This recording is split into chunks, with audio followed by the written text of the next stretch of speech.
We're headed into week 11, and due to bye weeks, due to injuries, due to circumstances with how you're slated in the standings, we're going to have to make some gambles. We're going to have to make some upside plays.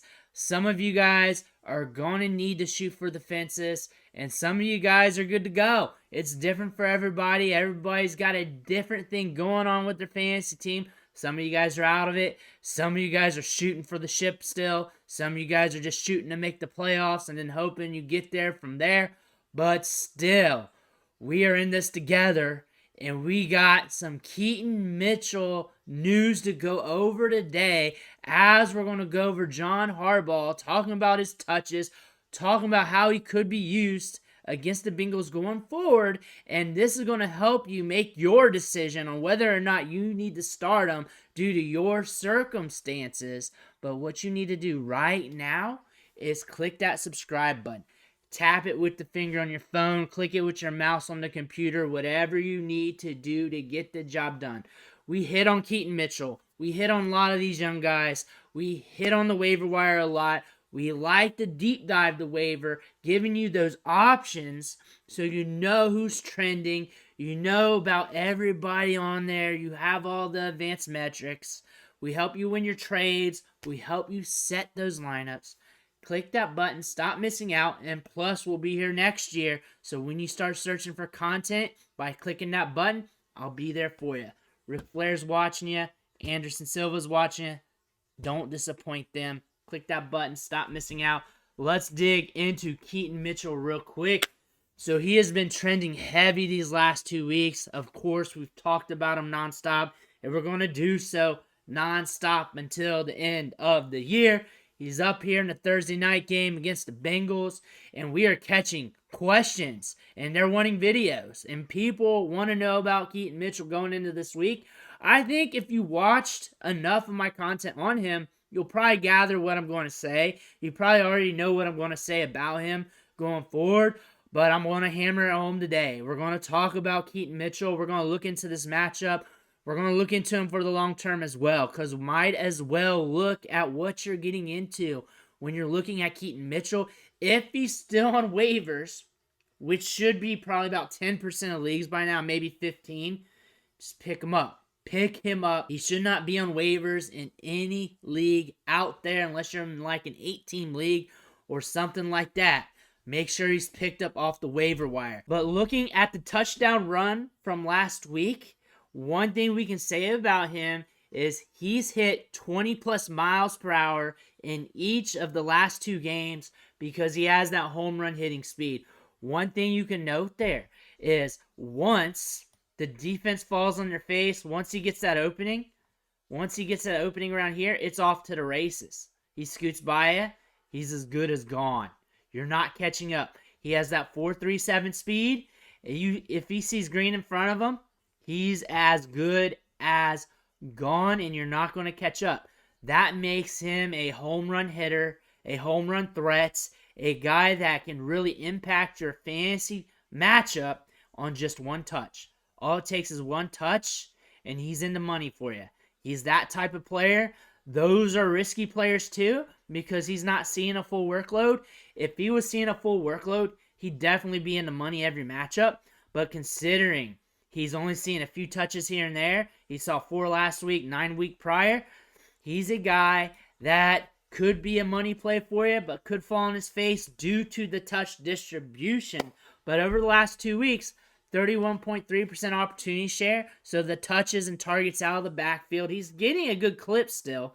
8 routes in those 2 weeks, so not heavily used in the passing game. 20.8% of the snaps, saw 14 touches in the last 2 games. However, we're getting a decent split here. Edwards has had 17, Hill has had 15, so it's very competitive still, and he has scored 34 PPR fantasy points. So not too shabby over the last 2 weeks. Again, he's going to continue to earn more and more opportunity as long as he continues to play well. John Harbaugh is going to talk about his usage as well right here. We're going to listen to that because that's going to give us some insight on what he's thinking and what they're planning on doing or what they think about his past usage with Keaton Mitchell. John, I know you were asked yesterday about Keaton Mitchell not playing as much in the second half. Is there anything you can add to that? And just when you see how productive he is, I mean, that's kind of an understandable question that he wasn't on the field a whole lot in the second. It's a very good question. I think it's something that's probably as you look back on it, part of the process of getting a young guy in there. Kind of working him into the game plan as part of the process as we go. I don't think we felt probably as an offensive coaching staff we're going to throw the whole game plan on him. And then those are kind of the plays that got called from the groupings that got called in the second half. Looking back on it, would we have wanted him out there more? Yeah. And I think that'll factor into this game plan. The way it got called, those plays weren't the ones that he was kind of scheduled for, So and you I'll add Mark, he got 2 passes in the game. Is that what we want? Absolutely not. You want the ball goes where it goes sometimes, but we want the ball to go to Mark. So I think that's also part of the kind of the dynamic as the season goes along, trying to work through those things. So we got some clues here. One, you can tell that he's got some certain packages here, that they're ramping him up. Remember, he's back from IR, and then he had another injury after that, and now he's back. These are his first 2 full games, really. He had another one prior to that, but got injured in it due to that hamstring injury. And he's got packages. They're ramping him up. They're trying to get him baked into the system. He wants to use him more, but sometimes the game script gets away from you. Sometimes that happens. Same with Mark Andrews. That's a clue with that. They want to use him more, and that's probably going to be in discussions this week as they're getting ready for the Bengals. The thing about this, talking about it, implementing it, that's 2 different things, and you may want to get him the ball more. You may want to get him more touches. But once we're in live action, once we get some carries under his belt or under Gus Edwards' belt or Justice Hill's belt, and how the game script is rolling, it could go a different way, or it could be Keaton Mitchell heavy or getting more touches. You never know. But I would expect from seeing this that they're going to try to use him more, and that might actually be linear, and it might be a linear progression with him getting more touches over time. So 2 weeks ago, he had 9 touches. That was the most he's had in an NFL game. I wouldn't be surprised if he gets 11, 12, 13 this game. Also wouldn't be surprised if we finish the game and he has 8 touches. The thing about him is he's a home run threat. He's a threat to score on any given play. He has that 4.37 speed. He has elite burst score, 88th percentile. You give him green in front of his face. If the defense misses their assignment, he's ghost. He's gone. That's a touchdown. That's a touchdown. And that's the thing about Keaton Mitchell. If you keep him contained, he's not scoring any fantasy points. That's not happening. If you keep him contained, he's not scoring any fantasy points. But if the defense messes up, and I don't care which defense it is, it could be a bad matchup or a good matchup. If they mess up on one play, he's going off for you in fantasy. He's at least going to get you a 10 spot. He's at least going to get you some fantasy points, more than enough to get you by.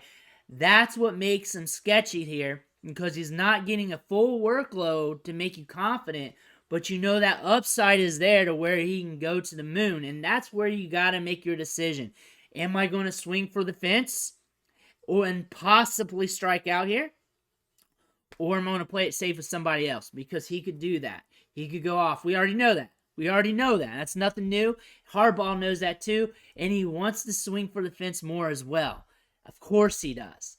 Looking at the opportunities here over the last 2 weeks, pretty split here. Snaps, Justice Hill 48%, Gus Edwards 32%, Keaton Mitchell 21%. Remember, it was mop-up time against Seattle, so that impacts the snap distribution here and the touches and the opportunity and production. But we want to look at the schedule here going forward, and we got the Bengals. Everybody's wondering about that matchup. Well, we got the Chargers, too, coming up. You can run on that. You got the Dolphins in the championship game. I do not want to go into the championship game knowing that Keaton Mitchell's on the other side. I could have picked him up off waivers for free, and now I got to go against him. There's other matchups here. Some of them are a little sketchy, but still, if the defense messes up for one play, he could hit that home run on you. And looking at this Bengals game, they averaged 20.4 PPR fantasy points to running backs. That's to the whole team combined, so that could be split up to Edwards, Justice Hill, and Keaton Mitchell. Last time they played the Ravens in week 2, Gus Edwards scored 12.2 PPR fantasy points. Justice Hill scored 8.3. You can run on the Bengals, but they can also be stout as well. Really depends on the matchup. Looks like Baltimore was able to run on them a little bit, and they've allowed a few 100-yard rushers. It's Nick Chubb, Derrick Henry, Devin Singletary, and I think Christian McCaffrey got 100 yards combined, rushing and receiving. 54 and 64, so a little over 100. So the Bengals will give up fantasy points to running backs. Not the softest in the league, but there are scenarios where running backs can score on this team, where they can be productive in fantasy football. So it's not like they're going to be locked down. 18th overall in the NFL in PPR scoring, the running backs the Bengals are. That's something to look at here. Not allowing many receiving touchdowns, just one, the running backs on the year. And looks like 2 in the last 3 weeks, 3 in the last 5 weeks, and 6 on the year when it comes to rushing touchdowns. And they have allowed 833 rushing yards on the season to running backs. So there's a chance he can be productive in this game. The thing about it, all the Bengals have to do is mess up on one play, miss an assignment, and he's good as gusto for the end zone. And that's it. And that could be the deciding factor for you in fantasy. But on the other hand, all they have to do is contain him for those 9 to 12 touches, and he's not scoring for you because he is that home run hitter. And he's either going to get you a ton of fantasy points or just a little bit. And that's something you got to pay attention to. Looking at the rankings here, 4for4 has him ranked at 29. Fantasy Pros has him ranked at 33. PFF at 32. And Yahoo at 32 as well. So he's ranked around the RB3 range. Kind of conservative because he is a home run hitter, boom bust running back. So you don't want to have all your eggs in one basket here. And then when you think of him as a boom bust running back compared to those other running backs, they're kind of boom bust as well due to the touch distribution. So it's whether or not you want to hit that home run. So you need him because you need a home run hitter in your lineup. You need that. You want that. You're going to throw him in your flex, see what happens. It's Thursday night game. Throw him at running back. Throw your other running back or what other options at your flex. That way you're good to go and you have that flexibility. You don't need him. You don't need the headache of the home run hitter because that's highly volatile. You don't want to play boom bust. I understand about that, but that's what we got with Keaton Mitchell. Home run hitting running back, boom bust play until he starts getting more touches, but we love him here. Let me know what you think in the comments below. Make sure you tap that subscribe button. Ric Flair's watching you. Don't disappoint him. I want to thank you for watching. Catch you on the next video.